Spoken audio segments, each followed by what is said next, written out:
Greetings from the Woodlab, everybody. Let's run through health and safety procedures for the workshop and take a little trip with the machines and tools together. So here is a quick breakdown of what we're going to be covering. It will be site health and safety, tools and machines, fire procedure and first aid. Let's get into it. So, slips, trips and falls, everyone's favourite. Trip hazards and falls are one of the most commonly reported workplace injuries, so wearing suitable clothing at the workshop is a must. Mankinis we're trying to really cut down on, so leave those at home until we have a mankini day and then please bring it in. Sensible shoes and boots, really important. Always keep a tidy workspace, clean up after yourself. Don't pile up timber, tools or other goods in the way of machines, stairs or walkways, and try and keep trailing cables to an absolute minimum. If needed, you can use a cable cover if you know those cables are crossing a walkway. Keep an eye on what other makers are doing, be aware of their movements as well so that you don't get in their way and there's yours. Manual handling. So, good handling technique for lifting. Just think, first of all, before lifting and handling, so plan that lift. Can handling aids be used? Where's the load going to be placed? Will help be needed with the load? And clear your route. Wherever you're heading with that heavy thing, make sure you got a good path to get there. So start out with a good and stable posture, get a good hold. At the start of the lift, slight bending of the back, hips and knees is preferable to fully flexing the back, sort of stooping, or fully flexing the hips and knees, squatting, so somewhere in between.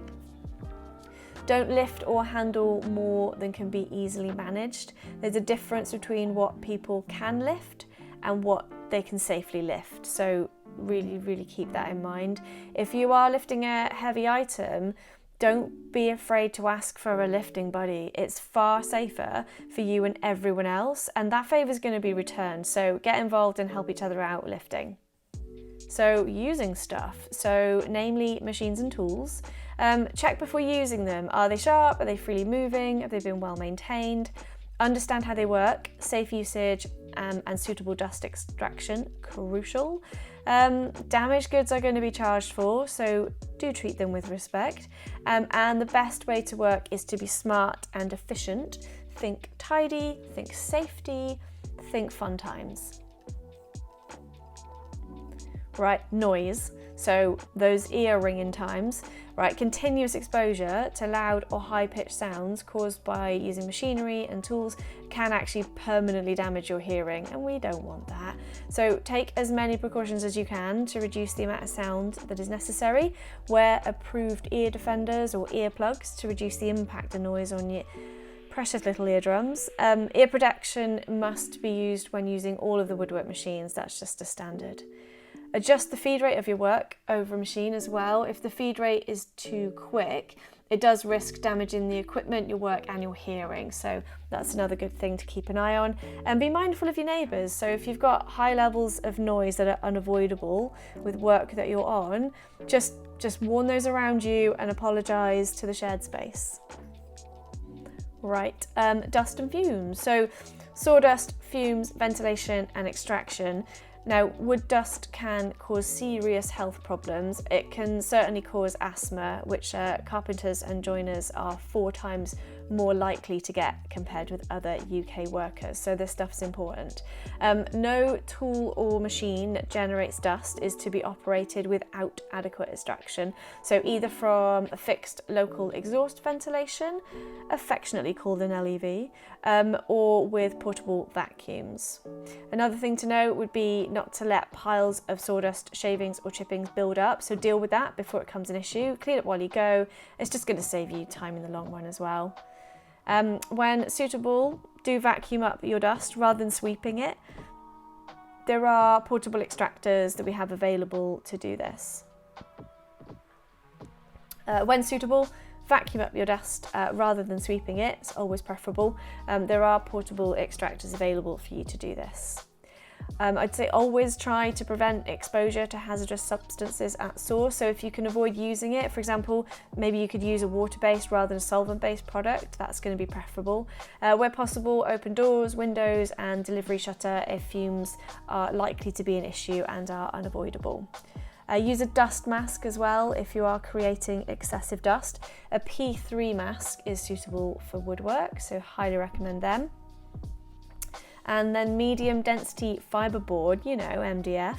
So that's a wood-based sheet material made by bonding together wood fibers with resin adhesive called formaldehyde. Now, machining and sanding of MDF is best avoided as it creates a really fine dust that spreads easily and also releases that yummy formaldehyde into the air, so we don't really want that. Where possible, suitable alternatives should be considered, but if MDF is absolutely essential, then the dust management that we've just gone through is even more important. So yeah, do keep that in mind for the beauty of MDF. General environment, so your workspace and your bench. You'll be provided with your own bay for the duration of your time with us at Woodlab, and it's 3 meters by 3 meters. It's got in there workbench, lockable cabinets and material storage. If you find that you're tight on space, do let us know and we can come to a solution with you, whether that's a limited time overspill or negotiations for a second bay. You know, we can talk all that through. Each bay does have adequate lighting for most woodwork jobs with main strip light and under cabinet LED light. If you're doing more detailed work though, you might want to bring in a task light or something similar just to really get into that. Good housekeeping wise, just be tidy and have a clean and clutter-free workspace. It's going to improve your work, and also it's a shared space. We don't want to be looking at your filth. I mean, put it all away. And after you've used any of the Woodlab tools, clamps, items, just put them back in their correct place. Everything has a home. Please return them. Store your items in suitable containers. That's going to help keep them in good condition, clean, and make your space just easier to tidy anyway. And we've got a couple of bins in the workshop, one for timber offcuts, one for general waste. Please do not let them overflow. If they're nearly full, they can be emptied into trade waste bins outside in the yard. The green one is for general waste, and that includes timber and sawdust, while the purple one is for all things recyclable. Right, electrical safety. Before using a power tool, ensure there's no visible defects to switches, fastenings or bolts. Check that the power cable, casing of the tool and the body of the plug are all in good nick. If you find any faults to your own, or if you notice an issue with another tool, report that as soon as you see it. And all power tools and other electrical goods like battery chargers, lamps, all need to be pat tested before they can be used at Woodlab. So we're expecting to see those beautiful little pat tested stickers on everything. Work types and your projects. If you have any unusual projects coming in, let us know in advance. Whether it's because you might need a specific type of jig or a sled for your machining. It might be that you're working with different types of finish, so you're going to be scorching stuff, or you might be messing around with steam bending. We'll do our absolute best to accommodate you, and more than anything, we'll just be really damn interested to see what you're working on and what you're doing and what you're playing and experimenting with. So encouraged, but let us know. Lone working. If you do want to work out of hours, we are going to need to work that out on a bit of an ad hoc basis with you, and if that's going to be suitable. Usually you can't work in the workshop if no one else is around, and that's just in case there's a serious accident and you're on your Todd.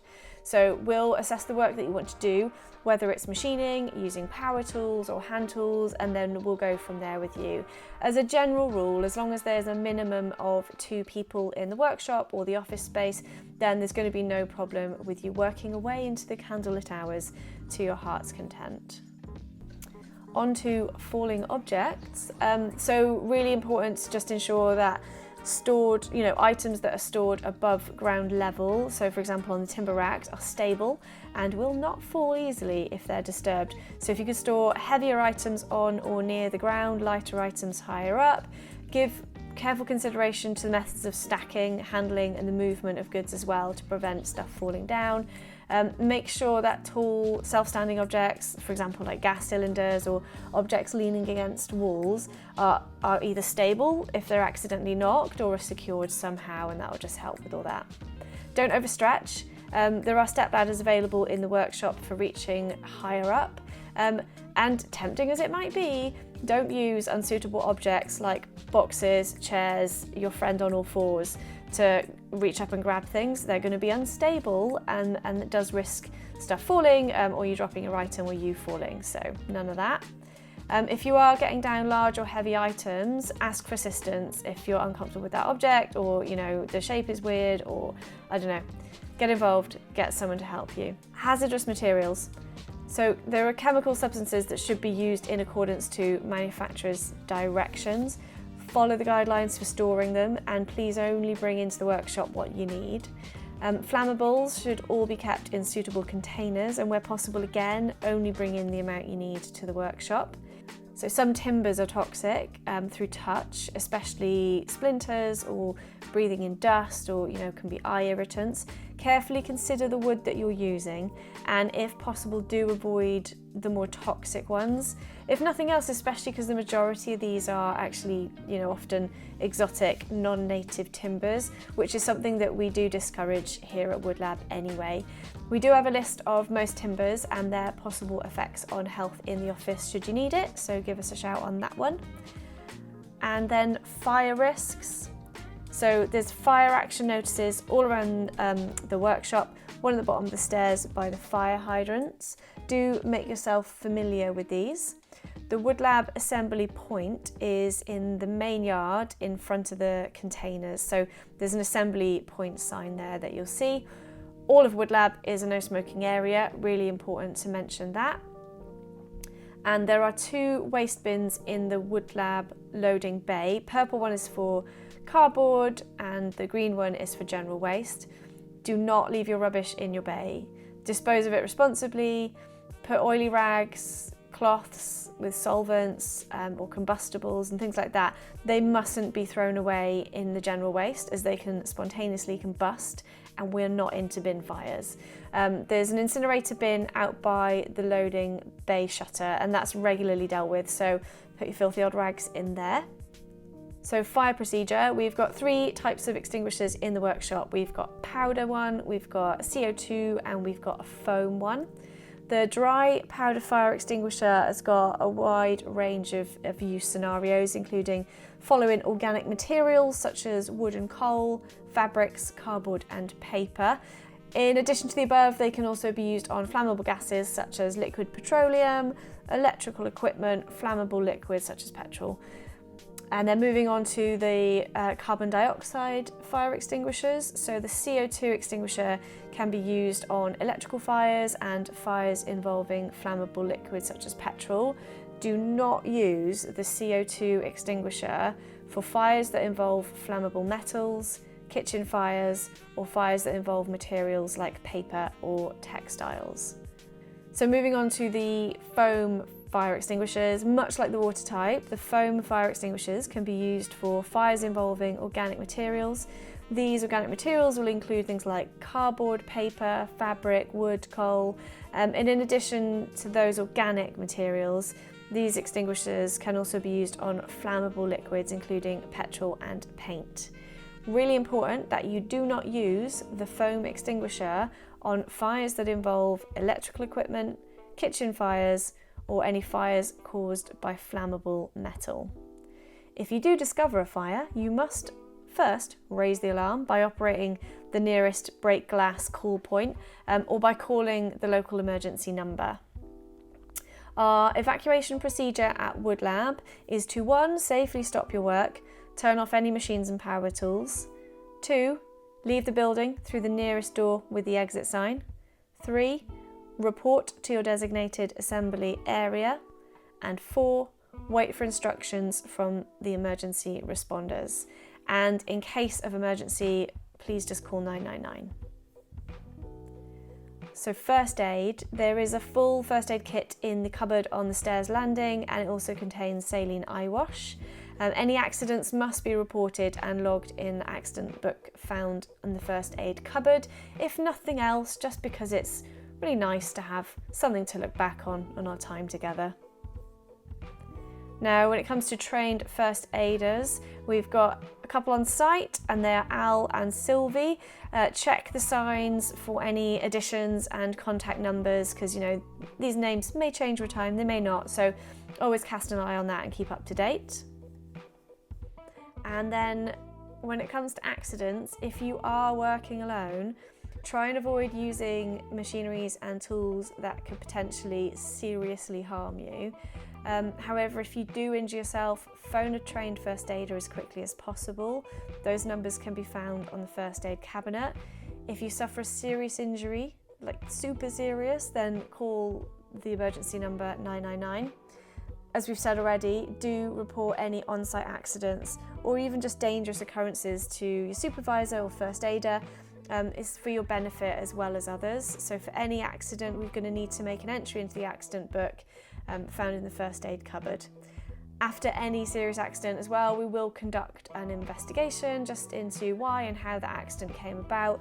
This enables us to develop solutions to future potential risks and to mitigate that kind of accident happening again. So to sum up, really, common sense at the workshop is key. Be safe. So always comply with the safety signage you see about the place. Use any safety precautions required, talking tools, equipment, getting about.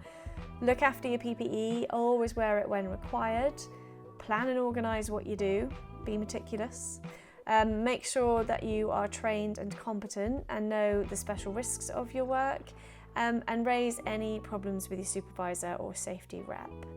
And that pretty much does us. So look after yourselves and each other, be safe, be tidy, and we look forward to working with you. We'll see you at Woodlab.